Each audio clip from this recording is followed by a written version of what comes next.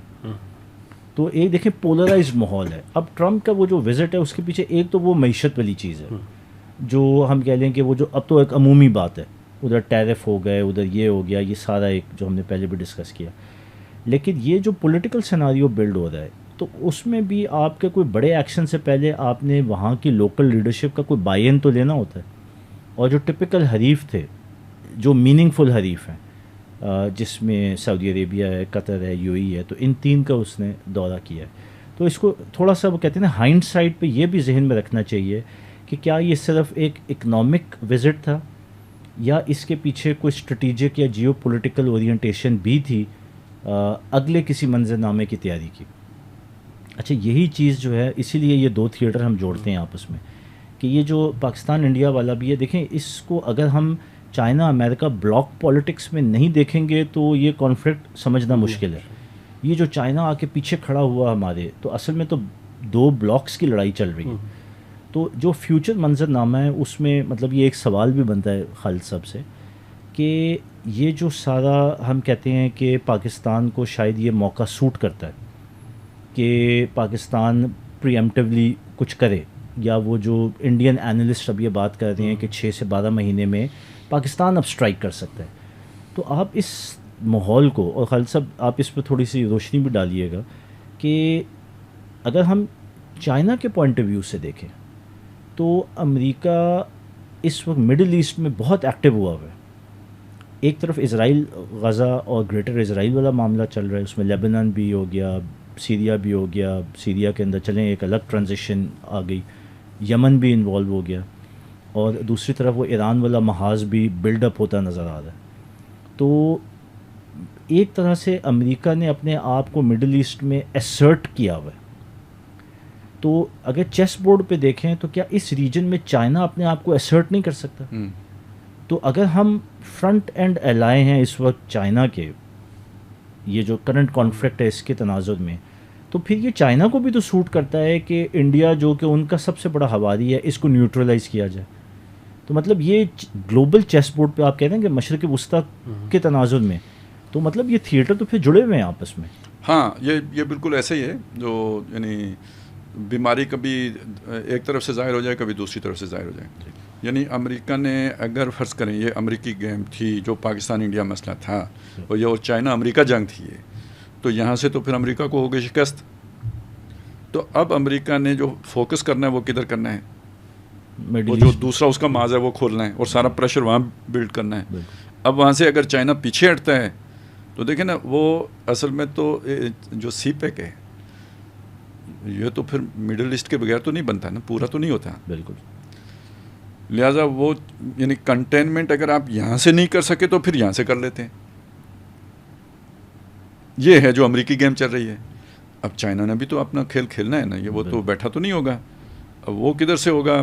اب یعنی یہ تو اب چائنا بھی چاہے گا پھر ایران والا تھیٹر لگے. بالکل ٹھیک ہے نا. اور کیا پتہ ہمیں پھر مزید زور دکھانے کا موقع ملے. یہ چیز ذہن میں رکھیں کہ بھئی ہمارے اس معاملے میں اسرائیل بھی تو تھا نا انڈیا کے پارٹنر کے طور پر. بالکل بالکل کھل کے واحد ملک تھا اس وقت دنیا. وہ تو قرض ابھی باقی ہے. بالکل. انڈیا کا تو ہم نے چکا دیا، اسرائیل والا تو باقی ہے. بالکل. اس کا بھی تو کچھ یعنی کسی کنارے لگنا چاہیے. تو یہ نہ سمجھیں کہ یہ ابھی وقتی طور پہ وہ جو 4 ٹریلین لے گئے یا جتنا بھی لے گیا تو یہ اس کے گود میں جا کے بیٹھ جائیں گے. نہیں، ابھی بہت سارے چیز جو ہے نا باقی ہے. اور یہ حالات و واقعات، پھر وہ جو بھی مختلف جو ہے نا پل اینڈ پش والی جو چیزیں ہوتی ہیں، تو اس میں آخر میں تو امریکہ کا یہ بھی یہاں سے بھی جو ہے نا کام ختم ہی لگتا ہے. Roll back. ایک ہی ملک ہے نا امریکہ کا یہاں پہ. جی. اسرائیل جیسے یہاں پہ انڈیا تھا. بالکل. تو جس دن اسرائیل پٹ گیا تو اس دن امریکہ کا کیا رہ جائے گا مشرق وسطیٰ میں؟ یہ عرب ممالک تو یعنی پھر ظاہر ہے ان کو سپورٹ چاہیے ہوگی، تو وہ کدھر سے ملے گی؟ ترکی سے، ایران سے، پاکستان سے. تو یہ اگر سارے چائنی کلب میں ہوں گے، بلاک میں ہوں گے، تو پھر اس کا مطلب عرب بھی اسی طرف ہوگا. بالکل، اور بظاہر ایسے ہی ہے سر. اب یہ دیکھیں نا، سی پاکستان آ رہا ہے، پتہ نہیں پچھلے دنوں سنا تھا آ رہا ہے یا نہیں آ رہا ہے، لیکن خبر چلی تھی اس طرح. وہ کیوں بھائی، اس کا کیا کام پاکستان آنے کا؟ تو یہ اصل میں یہ کوئی یہی ترتیب ہے نا، اسی سیناریو میں اس کا آنا بنتا ہے، باقی تو اور کوئی مسئلہ نہیں ہے. تو یہ ابھی تو چیزیں یہ آگے اسی طرح بڑھیں گی. کسی ایک کا ہو نہیں گیا ابھی.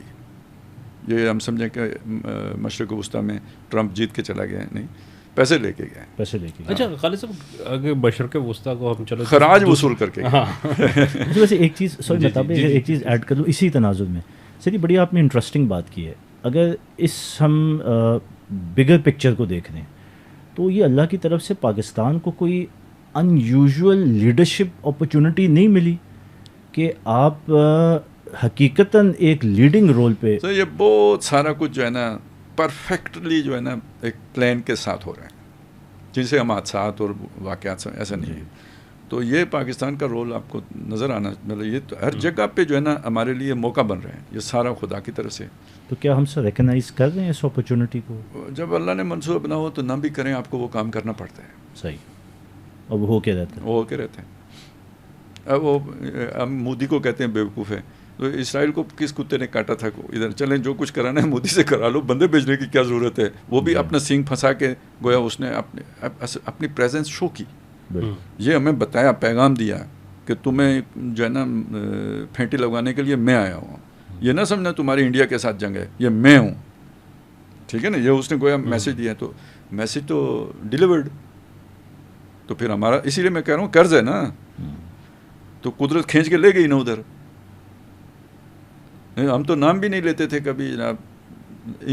پچھلے 20 سالوں میں کتنا ٹیررزم ہوا انڈیا نے کرایا، ہم نے تو کبھی شکایت بھی نہیں کی کہ یار انڈیا یہ کام کرتا ہے. کل بوشن کو پکڑ کے ہم نے سنبھال کے رکھ لیا، کوئی وہ نہیں بنایا کوئی دنیا کے سامنے مسئلہ کہ بھئی یہ ان کا حاضر سروس بندہ یہ کر رہا تھا یہاں پہ. اور سر وہ جو تو یہودیوں کا نام ہم کدھر سے لیتے اور اسرائیل کا نام؟ حالانکہ اگر پیٹرن دیکھیں تو جو اسرائیل کا پیٹرن غزہ پہ یا فلسطینیوں کے ساتھ ہے، بالکل وہی پیٹرن ایک بڑے اسکیل کے اوپر انڈیا کا ہمارے اوپر نظر آتا ہے. وہی بیہیویئر ہے، وہی پانی روکنا، وہی اسی طرح جو ہے نا ہٹ کرنا. ہاں، یہ سارا کچھ مودی نے تو سارا وہیں سے لیا ہے. بلکہ یہاں ہی نہیں بلکہ مقبوضہ کشمیر کے اندر بھی جو سارے اقدامات تھے یہ بھی سارے وہی اسرائیلی جو ہے ابھی وہ تو وہاں پہ اب بھی ہو رہا ہے، وہ سارا اب بھی ہو رہا ہے. تو اچھا خالد صاحب، جو دوسری چیز مڈل ایسٹ کے حوالے سے میں کہہ رہا ہوں کہ اس دوران مطلب یہ جو دورہ تھا، ایک تو اس کا فائنینشیل اسپیکٹ تھا، ایک چیز یہ ہے کہ اس کو وہ ڈیل آف سینچری 2 کا نام دیا گیا ہے، اور اس میں وہ کہہ رہے ہیں کہ مطلب اس نے آگے جو کام کیا ہے وہاں پہ کہ عربوں سے یہ کہا ہے کہ مسئلہ فلسطین کو ایک طرف رکھ کے تو آپ جو ہے وہ کریں، ایک تو فائنینشیل جو ہے نا وہ ٹائز اپنے اسٹرانگ کریں، اور پھر دوسرا ایران آپ کے لیے سب سے بڑا تھریٹ ہے، اس کے لیے جو ہے وہ آپس میں آپ مل کے ایک بلاک بنائیں وہاں پہ. اور پھر اس کے اندر یہ کہا جا رہا ہے کہ جب ایک اگر بلاک بنتا ہے تو پھر وہ آلریڈی دشمن جو ہے نا وہ دوست بن جائے گا. اسرائیل کا جو ہے نا اگر کل ایران کے ساتھ ڈائریکٹ ہوتا ہے تو اس کا مطلب ہے کہ اس بلاک وہ جو اگینسٹ ایران جو بلاک وہاں پہ بنا ہوا ہے وہ اس کے اندر ایکٹیویٹ ہو جائے گا اور اسرائیل اور اس کے ایک قریب آ جائے گا. تو وہ جو ڈیل آف سینچری 1 کا جو تھا ڈائریکٹلی کہ عرب ممالک، سعودی عرب اور دیگر جو ہے وہ تسلیم کر لیں، وہ UAE اور بحرین کی حد تک تو ہو گیا تھا، لیکن کویت اور سعودیہ اور قطر جو ہے وہ رہ گئے تھے اس سے. تو وہ کہہ رہے ہیں کہ اب ان کو اس طریقے سے جو ہے نا وہاں پہ لے کے آیا جائے کہ وہ اس طریقے سے قریب آئیں کہ دشمن ایران ہے، دوست اسرائیل ہے، یہ ایک پورا پرسیپشن وہاں پہ کریٹ ہو جائے، اور اس کے بعد جو ہے کیا کہتے ہیں ان کے لیے آسانی ہو جائے وہاں پہ یہ کام کرنے کے لیے. تو ذرا اس کے اوپر آپ تھوڑا سا. اصل میں دیکھیں، یہ تو ایران دشمن ہے، یہ تو تقریباً ابھی ہو گئے سر جناب 46 سال 47 سال، یہ تو سودا بکتا رہا ہے، اور اسی سے تو یہ سارے جا کے امریکہ کے پاؤں میں بیٹھے ہیں. اس سے پہلے پھر کچھ نہ کچھ کر لیتے تھے تھوڑا بہت اپنا، لیکن اس کے بعد تو بالکل فلیٹ ہو گئے نا، یہ ایران کے خوف کی وجہ سے. اور ایران نے یہ حماقتیں کی ہیں، مطلب اپنا وہ ڈرایا ہے ان کو. اور صدام کو انہوں نے پہلے آگے اس لیے لگایا تھا ایران سے بچنے کے لیے، اور بعد میں بھی وہ سارا مطلب یہ بھی پچھلے اس 50 سال کا یہ سارا جو ہے نا ایران کے خوف پر منحصر وہ ساری پالیسیاں بنی ہیں. ایران جو پوسٹ ریولوشنر جی ایران تھا. جی ٹھیک. اچھا اب آ جائیں دوسری طرف نا کہ اسرائیل دوست ہے، یہ ذرا نئی کھچڑی پکی ہے تقریباً، لیکن اس کو بھی 10-15 سال تو ہو گئے. وہ آہستہ آہستہ وہ جو ہے نا ہلکی آنچ پہ یہ پکتی رہی ہے. اسے کبھی وہ ابراہیم اکارڈ کا نام دیا گیا، کبھی کیا، کبھی کزنس، کوئی اس طرح کے مختلف یہ چل رہا ہے، یعنی یہ بھی چلتا رہا، ہلکی آنچ پہ چلتا رہا. لیکن یہ چل سکتا نہیں. وہ پہلے والا چل گیا، یہ چل سکتا نہیں. اور یہ چل اس لیے نہیں سکتا کہ جو اسرائیل کے عزائم ہے نا اس کے ساتھ یہ میچ نہیں کھاتا. سب سے پہلی بات غزہ کا لے لیں. عرب حکمران فلسطینیوں کی قربانی دے دیں، کیا عرب عوام بھی یہ قربانی دے دیں گے؟ اور ایک بات اور بھی ہے، یہ جو اللہ نے پاکستان کو کامیابی دی ہے اس کے اثرات عرب میں بھی گئے ہیں. ہاں بہت زیادہ. ٹھیک ہے، سوشل میڈیا پر تو بہت زیادہ، اور ان کے لوگوں کے اندر بھی ایک جوش و جذبہ پیدا ہوا ہے. اچھا اس کا یہ کیا ہوتا ہے کہ آپ کو ہر طرف سے مار پڑ رہی ہو تو آپ مایوس ہو جاتے ہیں. کوئی ایک کہیں کسی کونے میں کھڑا ہو جائے نا تو آپ کو بھی دل آتا ہے کہ وہ والا کام ہم بھی کر سکتے ہیں. تو یہ سارا پریشر جائے گا حکمرانوں کے اوپر، اور یہ جو کچھ غزہ میں ہو رہا ہے اس کو وہاں کی پبلک نہیں برداشت کر سکتی. اس کے ساتھ آپ جا کے کزن بنیں یا ابراہیم اکارڈ کریں، یہ نہیں چلے گا. آپ کی حکومتیں الٹ جائیں گی، یہ نہیں چل سکتا. ایک تو چیز یہ ہوگی. اچھا یہاں پہ بات رک جائے گی کیا؟ انہوں نے 3rd ٹیمپل بنانا ہے یا نہیں بنانا؟ بالکل. تو وہ قبۃ الصخرہ کو گرائیں گے یا اس کے بغیر، یا اور مسجد اقصیٰ کو گرائے بغیر بنا لیں گے؟ اس کا کوئی ری ایکشن عرب عوام کے اندر نہیں آئے گا. کدھر کزن بنیں گے آپ؟ پھر اس سے آگے وہ رک جائیں گے. انہیں اردن نہیں چاہیے، انہیں لبنان نہیں چاہیے. ابھی تو اپنے شام کو چلیں، کچھ نہ کچھ وہ جو ہے نا وہ دلا دیا ہے ریلیف، لیکن کیا شام پر قبضہ کرنا گریٹر اسرائیل کے پلان کا حصہ نہیں ہے؟ تو یہ نہیں چلنے والا. سر یہ کوئی 2 اسٹیپ اسٹریٹجی نہیں لگتی کہ پہلی لالی پاپ دے کے ان عرب ممالک کو ایران کے خلاف منظم کرو، اور ان کے پلاننگ میں جب یہ اوور ہو جائے تو اسٹیپ 2 میں پھر اسرائیل اپنی اگلی کارروائی کرے؟ دیکھیں یہ ہو سکتا ہے. اصل میں اس وقت جو بات کہہ رہا تھا نا، وہ ہم جو پیچھے سے چلے آ رہے ہیں کہ بھئی امریکہ والا تو دورہ کر کے گیا ہے، اپنا بیج ڈال کے گیا ہے.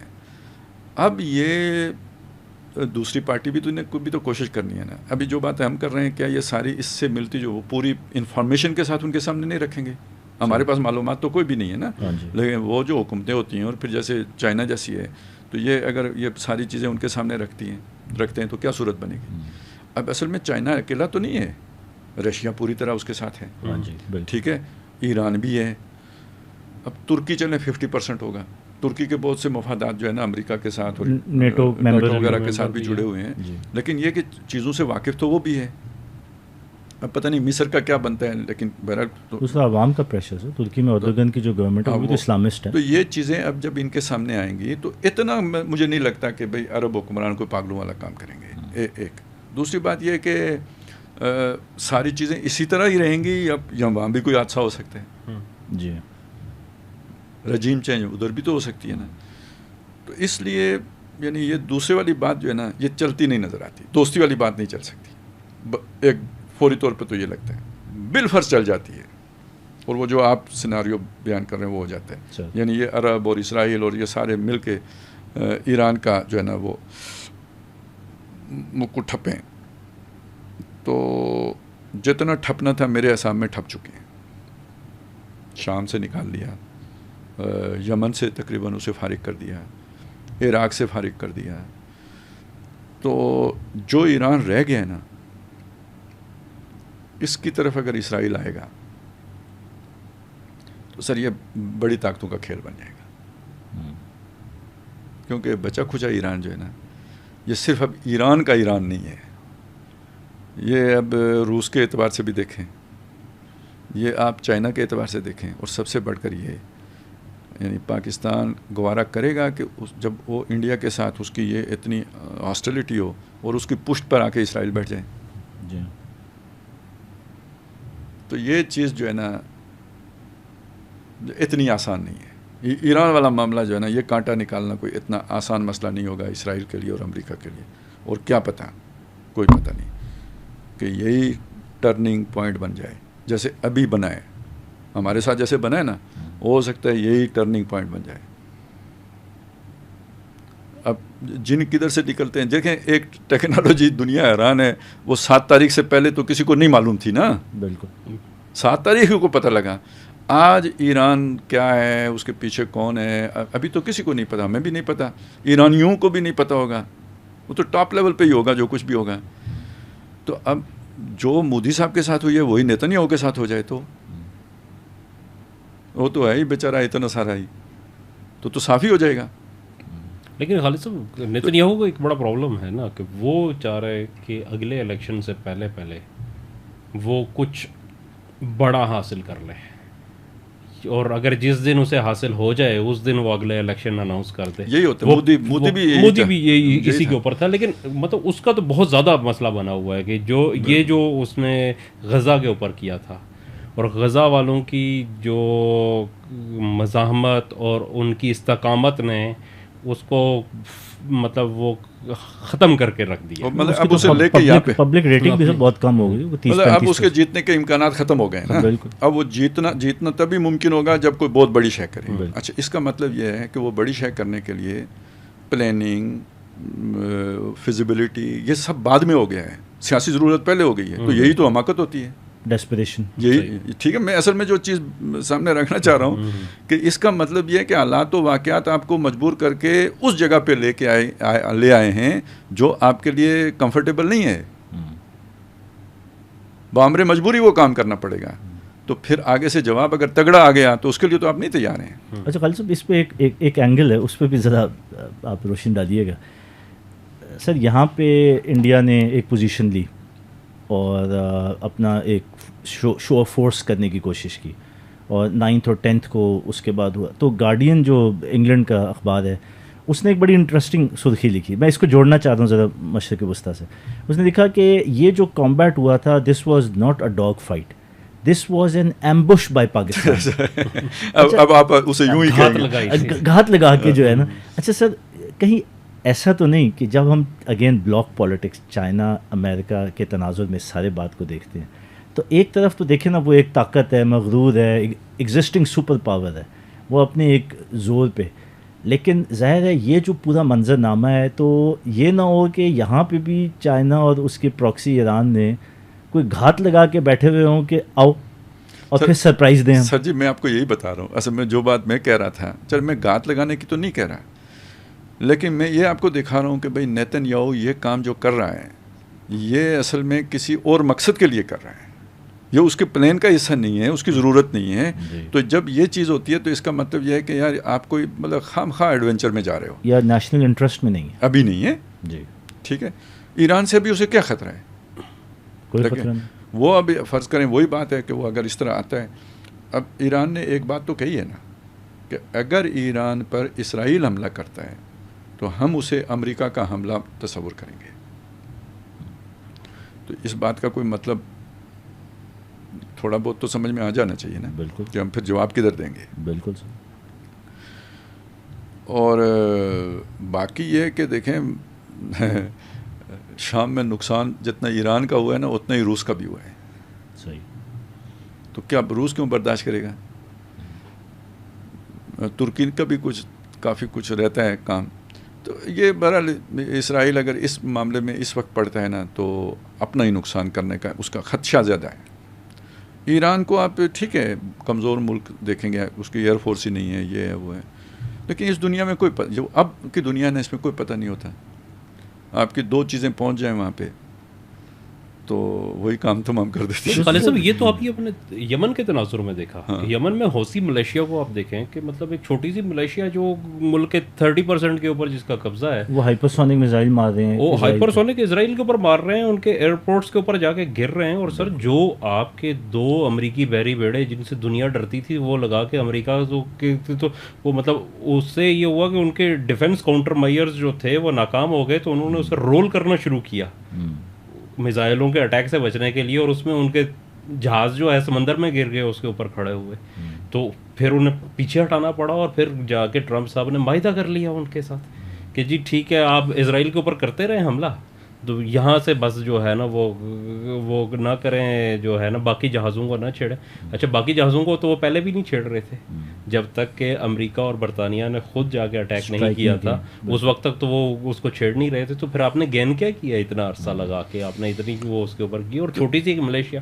تو اس کے مقابلے میں اگر وہ اسے کہتے ہیں کہ اسے ایران کی سپورٹ تھی، تو اگر ڈائریکٹلی آپ ایران کے اوپر آتے ہیں تو کیا مطلب ایران کو اتنا کمزور سمجھا جا سکتا ہے کہ وہ اس کا خاص طور پہ اب وہی بات ہے کہ جب گیم یا لڑائی جب چائنا اور بلاکس کی، ہاں تو اس میں آپ ایران کو اگر کمزور کر رہے ہیں تو پھر یہ آپ کی اسسمنٹ یہ تو پورا وہی ماحول بن رہا ہے جو ورلڈ وار 1 اور 2 کے پہلے بنا تھا. تو مطلب یہ تو بالکل ایک کہتے ہیں نا کہ ریپیٹ تھرڈ ٹائم یہی بلاکس پہلے بنتے ہیں، اس کے بعد پریشر کوکر میں ہوتا ہے، پھر ایک ایک کر کے انفولڈ ہونا شروع. کبھی بھی عالمی جو جنگ ہے وہ ایک دم سارے ملکوں میں نہیں شروع ہوتی. پہلے سر آپ یاد کریں جب یہ جو روس کی اور اس کی یوکرین کی جنگ ٹھیک ہے، بالکل اس وقت ہم نے کہا تھا یہ امریکہ اور چائنا کی جنگ ہے، اور کوئی ماننے کے لیے تیار نہیں تھا، اور یہ پہلا فرنٹ کھلا ہے. اور ہم نے یہ کہا تھا کہ اس کے 2 جو ہے نا اور کھلیں گے محاذ، اور ایک جو ہے نا مشرق وسطی اور دوسرا بر صغیر ہے. بالکل اب سب کھل گئے، بالکل ایسے ہی. تو اس کا مطلب ہے کہ جو ہمارا وہ ایک وہ تھا نا چیزوں کو دیکھنے کا وہ ٹھیک تھا جی، سب حالات و واقعات اسی ترتیب سے ہوئے. تو اس میں آپ ایران کو اکیلا نہ سمجھیں، بس اتنی ساری بات ہے. تو خالد صاحب میرے خیال میں کافی ہو گئے آج کے لیے. باقی تو کافی ہو گیا ہے. ایک آج کل کا اور گرم مسئلہ ہے جی جی، اور وہ مسئلہ ہے جی 18 سال کی عمر میں نکاح کا. اس پہ کچھ نہ تھوڑا جی بالکل، کیونکہ مجھے تو بہت آیا ہوا ہے. نہیں ضرور ضرور.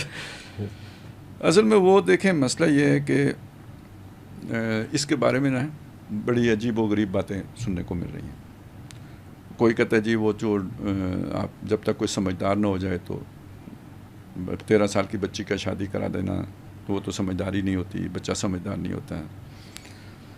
کوئی کہتا ہے جی ڈرائیونگ 18 سال سے پہلے نہیں ہوتی، ووٹ دینے کا 18 سال سے پہلے نہیں، وغیرہ وغیرہ بہت ساری اس طرح کی چیزیں. اس لیے میں سمجھتا ہوں کہ تھوڑا سا اسے ہمیں اچھی طرح سے سمجھ لینا چاہیے مسئلہ کیا ہے، مغالطے کا شکار نہ ہو. اور یہ 18 والی فگر کیا ہے؟ مطلب اب ڈرائیونگ کرنا ایک مہارت ہے، ایک وہ ہے، آرٹ ہے، چلیں ٹھیک ہے، لیکن یہ ایک جبلت ہے، سیکس انسٹنکٹ ہے، اور یہ کوئی معمولی نہیں ہے.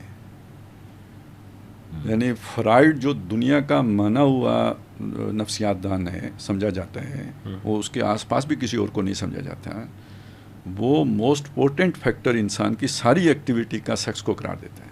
صحیح ٹھیک ہے، باقی کو اس کے ذیل میں رکھتا ہے، باقی جتنی انسٹنکٹس ہیں اس کے نیچے رکھتا ہے. ڈومینیشن کو مانا جاتا ہے، ارج ٹو ڈومینیٹ کو. اسی طرح یہ جو ہنگر ہے، بھوک ہے، ذرا ایک بہت امپورٹنٹ فیکٹر ہے، لیکن ان سب کو سیکس کے تابع لایا جاتا ہے. یعنی کم از کم فرائڈ اسے تابع لے کے آتا ہے. ایڈلر کا خیال اور ہے، لیکن یہ کہ بعض اسے ایک دوسرے کے ساتھ جوڑتے بھی ہیں.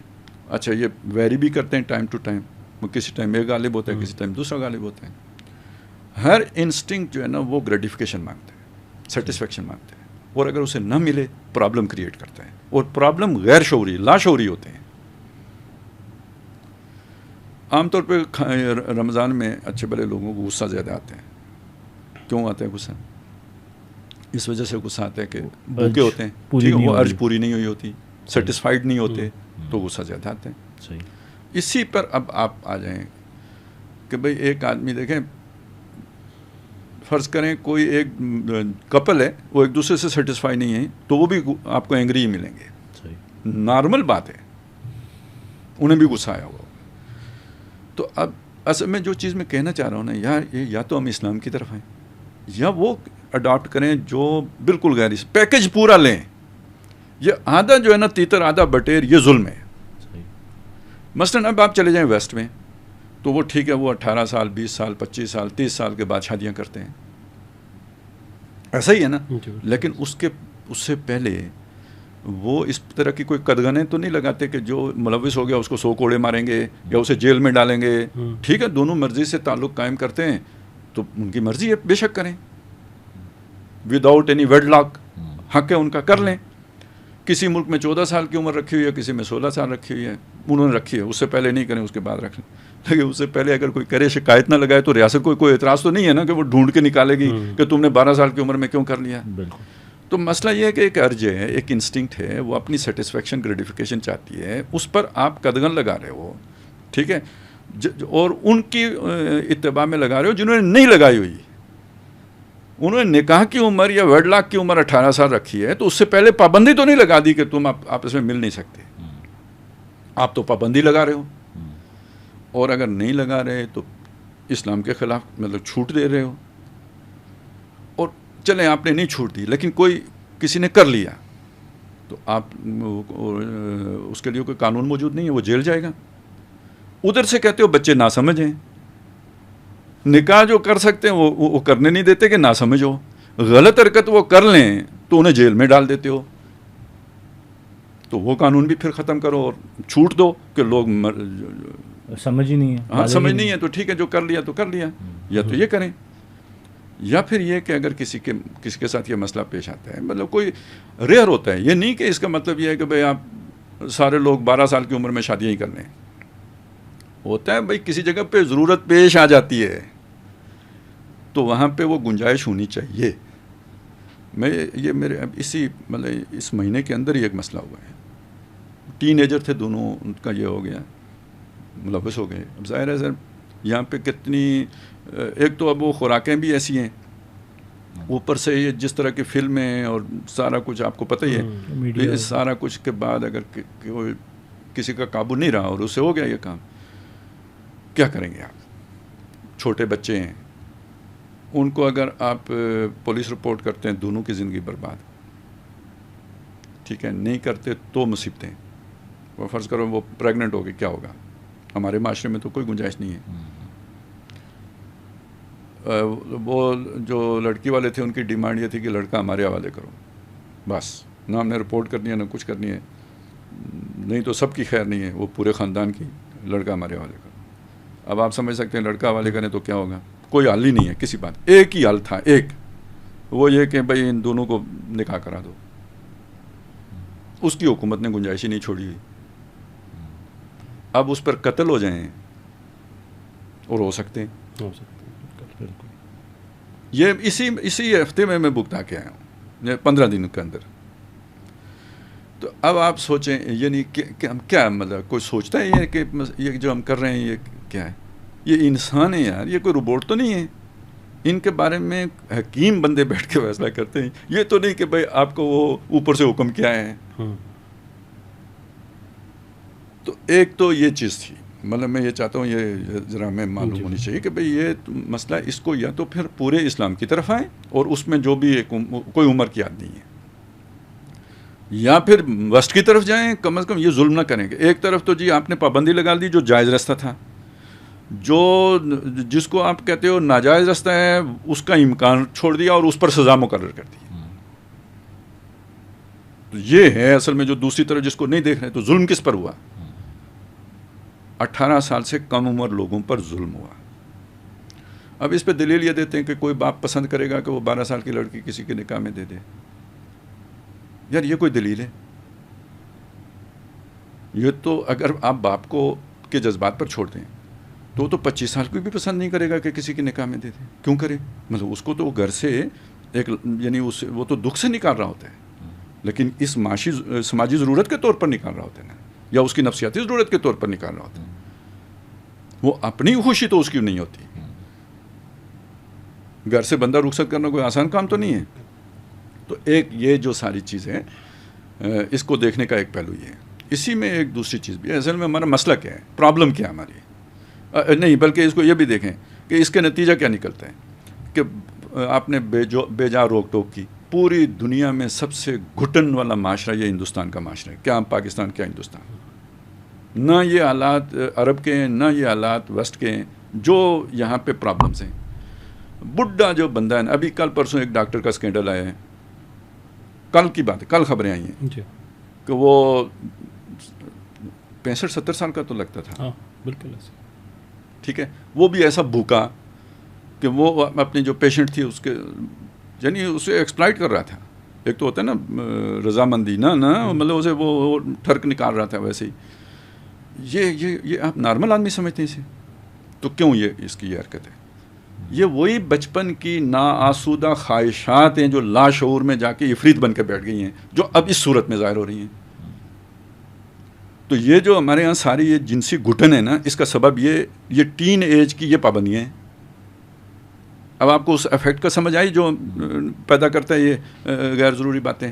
تو میں اصل میں یہ نتائج، اصل میں جو چیز میں کہنا چاہ رہا تھا، یہ ویسٹ میں نہیں ہے. کیوں چھوٹے؟ یہ عرب میں نہیں ہے. کیوں؟ وہاں پہ شادی کا رواج ہے. یہ صرف ہندوستان میں ہے. کیوں؟ یہاں پہ غیر ضروری جکڑ بندیاں ہیں، اور یہ اسلام کی نہیں ہے، یہ صرف ہندو معاشرے کی ہیں، جن کو ہم مسلمانوں نے بھی اختیار کر لیا ہے. یعنی ہم نے طے کر لیا ہے کہ جی دوسری شادی نہیں ہوگی، ہم نے طے کر لیا ہے کہ طلاق نہیں ہوگی. یہ کس کی مطلب روایتیں ہیں؟ یہ ان کی روایتیں ہیں. نہیں تو بات یہ ہے کہ 14 سال کے بچوں کی شادی ہو گئی، وہ نہیں چل سکے، نباہ نہیں کر سکے، طلاق ہو گئی. نارمل ایکٹ ہے، کوئی اب نارمل بات نہیں ہے، نارمل چیز ہے. اسلام میں تو نارمل چیزیں ہیں. ایکسپیرینس آ گیا دونوں کو، اب وہ نیکسٹ اگلا جو جوڑا بنے گا علیحدہ علیحدہ تو ہو سکتا ہے وہ چلا لیں، سیکھ لیں گے. تو دیکھیں ویسٹ میں بھی تو یہی سوچ ہے کہ ایک لڑکی کی عمر 21-25 سال ہو گئی ہے، ابھی تک اگر وہ اس عمل سے نہیں گزری ہے تو سمجھا جاتا ہے اب نارمل ایکٹ ہے. ہمارے یہاں تقویٰ کا ایکٹ ہے. میں یہ مولوی ہونے کے باوجود کہتا ہوں، خیر میں اس طرح مستند مولوی نہیں ہوں، لیکن یہ کہ سمجھا جاتا ہے، میں باوجود کہتا ہوں یہ اب نارمل ایکٹ ہے. اس کے شخصیت کے اوپر اثرات پڑتے ہیں، کریکٹر کے اوپر اثرات پڑتے ہیں، آپ کے بیہیویئر کے اوپر اثرات پڑتے ہیں. تو خیر بات یہ تھی کہ آپ ویسٹ کو دیکھیں تو وہ بھی کھلا ڈلا ماحول ہے، آپ عرب کو بھی دیکھیں وہ بھی ہے، یہ ہمارا یہ سارا، اور ہم نے اس کو اوپر پھر اسلامی ٹچ بھی لگا لیا ہے. آپ اسے کھول دیں، کریں، ناکام ہو گئی تو کیا آپ نکاح اور طلاق کو نارمل کر دیں. جس سے نکاح ایک نارمل عمل ہے، طلاق کو بھی ایک نارمل عمل سمجھیں. اس کو کیوں آپ نارمل عمل سمجھتے ہیں؟ اور عرب میں یہ کوئی متعلقہ عورت ہے جسے طلاق ہو گئی ہے تو اسے کوئی گھٹیا نہیں سمجھا جاتا ہے. یہ ہندو معاشرہ ہے جہاں ایک دفعہ نکاح ہو گیا بس پھر تو اب نکاح جو ہے نا پکا ہو گیا، اور وہ پہنچے گا کہاں تک. ان کا تو اصل روایت تو یہ تھی نا، مرد مر گیا تو ساتھ عورت کو بھی ستی کر دو. ٹھیک ہے، یہ ان کا تھا. عیسائیوں کے ہاں طلاق تھی ہی نہیں. یہ تو اب آلات بنے ہیں تو انہوں نے اس کو جواز نکالا ہے. ان کے ہاں یہ طلاق تھی ہی نہیں.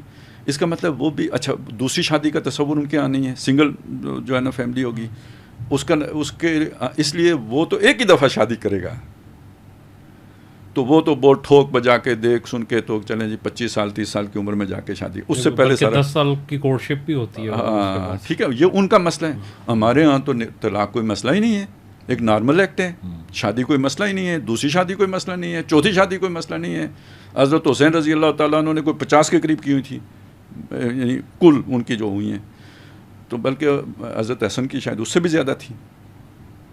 اس سے مجھے یاد آ گیا، ڈاکٹر صاحب نے یہ واقعہ بیان کیا ہے کہ مودودی صاحب رحمۃ اللہ علیہ کی ایک مجلس ہوتی تھی نا عصر کے بعد، وہ بیٹھا کرتے، اس طرح کی وہ مجلس تھی شام کو. تو کوئی اس بات آئی نا یہ نکاح طلاق کی، تو انہوں نے یہ والا بیان کیا. ڈاکٹر صاحب کہتے ہیں میں نے پوچھا کہ مولانا یہ کوئی اسلام کے مزاج کے خلاف نہیں ہے؟ اور ظاہر ہے آپ بھی حیران ہو گئے کہ بھائی 50 شادیاں کرنا یا یہ اتنی شادیاں کرنا یہ کوئی اسلام کے مزاج کے خلاف نہیں ہے. تو مولانا نے فوراً جواب دیا، بجست سا جواب دیا کہ اصل میں اسلام کا مزاج ہم نے انہی شخصیات سے سمجھنا ہے. ٹھیک ہے نا، یہ اسلام کا مزاج ہے. آپ نے کیا شے بنا دیا ہے؟ تو مجھے تو ویسٹ میں اور وہ جو عرب کلچر تھا جس میں نبی صلی اللہ علیہ وسلم کی بعثت ہوئی ہے، صرف ایک فرق معلوم ہوتا ہے شخص کی اس کو ٹیکل کرنے کے اعتبار سے، کہ وہ ویڈ لاک کے بغیر کرتے ہیں، یہ ویڈ لاک کے ساتھ کرتے تھے. صحیح، باقی کوئی فرق. اور آپ ایکچولی اگر دیکھیں تو کیا آپ نے اگر کسی کے ساتھ جنسی تعلق قائم کیا اور اس کے بعد اسے چھوڑ دیا، شادی کسی اور کے ساتھ کر دی، ایک سیناریو یہ ہے. دوسرا یہ ہے کہ اس کے ساتھ آپ نے نکاح کر دیا اور بعد میں اگر نہیں چلا تو طلاق دیتی، تو کیا دونوں باتوں میں فرق ہے؟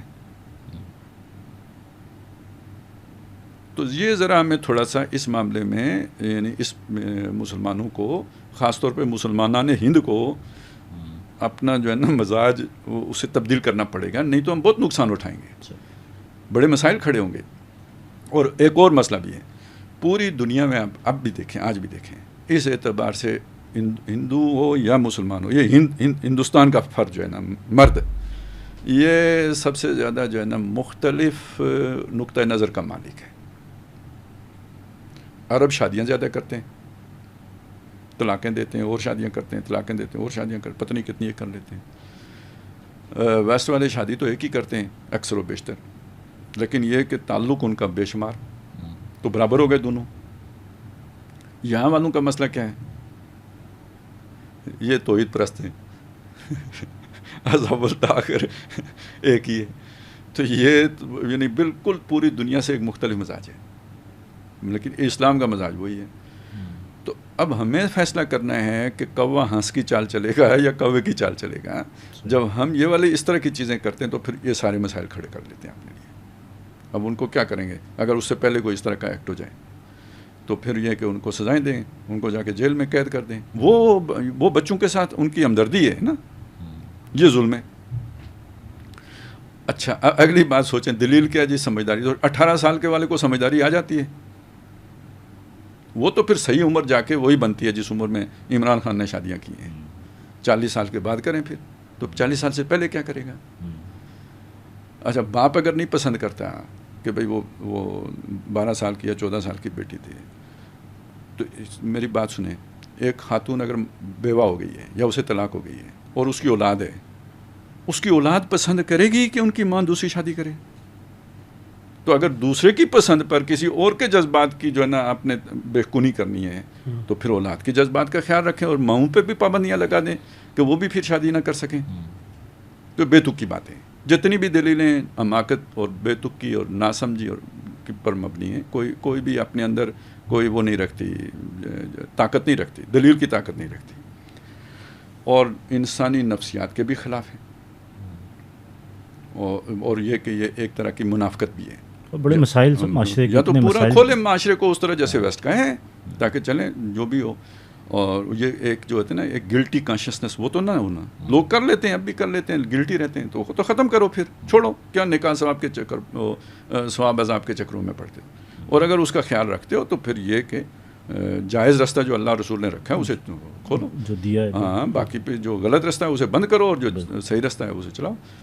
آخری بات اس میں یہ کہوں گا کہ اللہ تعالیٰ نے اتنی بڑی کامیابی دی ہے، معجزاتی طور پر دی ہے. ٹھیک ہے، ہماری عصمتیں جو ہے نا وہ بچائی ہیں. ظاہر ہے RSS کے درندوں سے بچے ہیں نا، اس کا شکر یہ ہے کہ ہم اللہ کے حدود کے خلاف قانون سازی کریں. یعنی اس سے یہ تو بڑی خوفناک بات ہو جاتی ہے. عام حالات میں شاید یہ کم جرم ہو. اتنا بڑا معجزہ دیکھنے کے بعد اتنی بڑی گھٹیا جو ہے نا اللہ کے مقابلے میں جو ہے نا حرکت کرنا ہے، ناشکری، اس سے بڑی کوئی نہیں ہو. یہ قدرت سے یوم تشکر ہے. صحیح. تو اس حوالے اصل میں ہمارے پورے پروگرام کے ساتھ بھی یہ یعنی اہم ترین بات یہ ہے کہ پھر اس کی شکر گزاری کا تقاضا یہ ہے کہ اس کی بندگی کی جائے، اس کی عبادت کی جائے، اس کے تابع ہوا جائے. اور ہم نے ایک جو ہے نا بالکل الٹ بغاوت کا طریقہ اختیار کیا. تو پھر وہ سیکنڈ فیز میں کہیں ہمیں تھوڑا اس کی ٹھکائی نہ ہو جائے اس کے نتیجے میں. جی خالد صاحب، اچھا ایک چیز آخر میں چلے، آپ نے چونکہ بات کر ہی دی ہے، چونکہ یہ آپ نے پچھلے پروگرام میں بھی ایک بات کی تھی کہ یہاں پہ مسئلہ یہ ہے کہ اس کے بعد کوئی چیز ہو جائے تو پھر چاپلوسی کی حدیں جو ہے نا وہ پار ہو جاتی ہیں اور اس کے نتائج جو ہے بڑے مختلف نکلتے ہیں. تو کچھ چیزیں اس طرح کی ہمیں نظر آ رہی ہیں کہ پہلے تو ایک فیلڈ مارشل کا عہدہ چلیں، کسی حد تک اس کو جسٹیفائی کیا جا سکتا ہے، لیکن ابھی ایک اور صاحب ہیں انہوں نے چھوڑ دیا ہے کہ جناب فوج کی تنخواہیں ڈبل کر دیں. اور اس کے اندر تو ملک ایسی صورتحال میں جہاں پہ کہ ایک طویل عرصے سے جو کیا کہتے ہیں کہ ایک معاشی بحران کے اندر پھنسا ہوا ہے اور لوگوں کے لیے اپنے روزمرہ کے اخراجات پورے کرنے ممکن نہیں ہو رہے، اور وہاں پہ مطلب ایک عام سرکاری ملازم کی تنخواہ آپ 10% اضافہ کرتے ہیں اور فوج کی تنخواہیں اگر ڈبل کر دیتے ہیں تو ظاہر ہے اس کے جو اثرات ہوں گے سوسائٹی کے اوپر. تو ذرا اس حوالے سے بھی بات ہو جائے اگر. اچھا جہاں تک تو فیلڈ مارشل کا تعلق ہے نا، تو ویسے ایک دم تو مجھے بھی اچھا نہیں لگا، نہیں اس حد تک تو، لیکن اس کی کچھ اور اسٹریٹجیکل اہمیت ہے تو اس لیے وہ ٹھیک لگا. یعنی یہ ایک طرح کی اگریشن ہے، ہم نے انڈیا کو ایک پیغام دیا نا، اس حد تک تو مجھے اس کی جسٹیفیکیشن لگتی ہے بہت. پاکستان کی لانگ ٹرم اسٹیبلٹی وہ بھی ہے، پھر انٹرنلی بھی ایک پیغام ہے، تو اس اعتبار سے تو میں اس پہ مطمئن ہو گیا. یہ جو دوسری بات ہے تو یہ اصل میں وہی چاپلوسانہ حرکتیں ہیں. اور ایک اصل میں پبلک میں ایک سینٹیمنٹ ہے, وہ میں آپ کو بتاؤں نا, تو ہمارے ماموں ایک وہ بات کر رہے تھے, کہنے لگے کہ یار یہ فوجیوں نے بہت کھایا ہے اور ملک کو لوٹا ہے, کھسوٹا ہے, بڑا غلط وہ بھی کیا ہے, لیکن سارا جو بھی ہے نا اس کو حلال کر دیا ہے, اب باقی ملک بھی لوٹ کے کھا جائیں تو بس ٹھیک ہے. مطلب ایک یہ ظاہر ہے اس کا یہ مطلب نہیں ہے کہ بھائی شروع ہی ہو جائے, مطلب یہ ہے کہ بھائی ایک جذبہ ہے, یہ عارضی سی چیز ہے, لوگ یوں کہہ رہے ہیں, ایک بات کو کہہ رہے ہیں, اپنے جذبات کا اظہار ایک انداز میں کریں.